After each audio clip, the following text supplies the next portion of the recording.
आसुछि दुर्गा पूजा धरावतरण करिबे माँ सिंह बाहिनी। पार्वण ऋतु आरंभ होई सारिथिबा बेले दशहरा पई एबे देखा देलाणी उत्साह। माँ दुर्गांक नवरात्र पूजा पई उत्साहर सह चाहि रहिछंती भक्त। आउ किछि दिन परे धरा पृष्ठ को आसीबे माँ जगत जननी। तेबे चलित वर्ष माँ दुर्गांक शारदीय नवरात्रि केबे पड़ुछि, केबे पालन हेबो दशहरा, कौन रही स्वतंत्र रीतिनीति जानतु सबकिछि।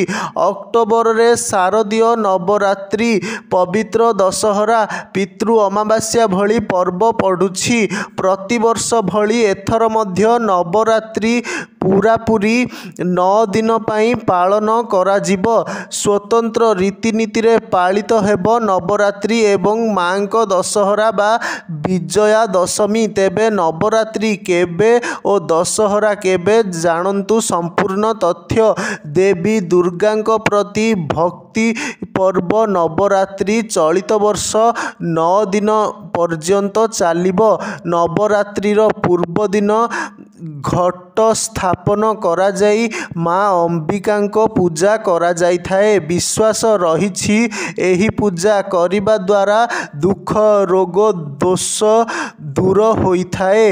नवरात्रिर आरंभ पितृपक्ष शेष हेबा परे अर्थात अश्विन अमावास्या परे होई थाए।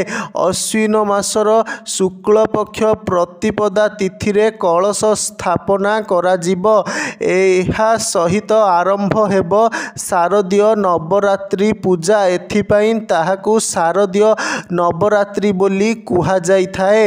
नवरात्रि रे मांक विभिन्न रूप को पूजा करा जाई थाए। चलित वर्ष अक्टोबर 3 तारिख गुरुवार बा अश्विन मास शुक्ल पक्ष प्रतिपदा तिथिरु आरंभ हेबाकु जाउछि जगत जननीक शारदीय नवरात्रि पूजा। नवरात्रि रे कलश स्थापना पाई शुभ समय हेउछि सकाळ 6:15 रु 7:22 पर्यंत। मोट 1 घंटा 6 मिनिट जाए रहुछि शुभ समय।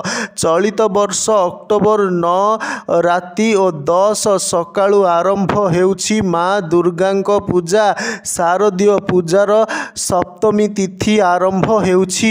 एही दिन बिल्व पूजा एवं अधिवास परंपरा रहिछि।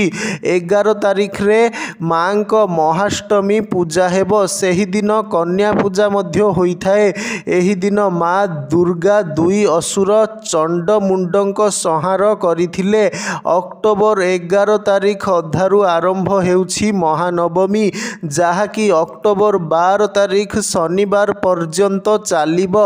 नवरात्रि रे मांक स्वतंत्र भावे पूजार्चना करा जाई थाए। अक्टोबर 12 तारिख हेउछि नवरात्रिर शेष दिन। सेही दिन अधारु मांक दशमी मध्य आरंभ होइजिबो।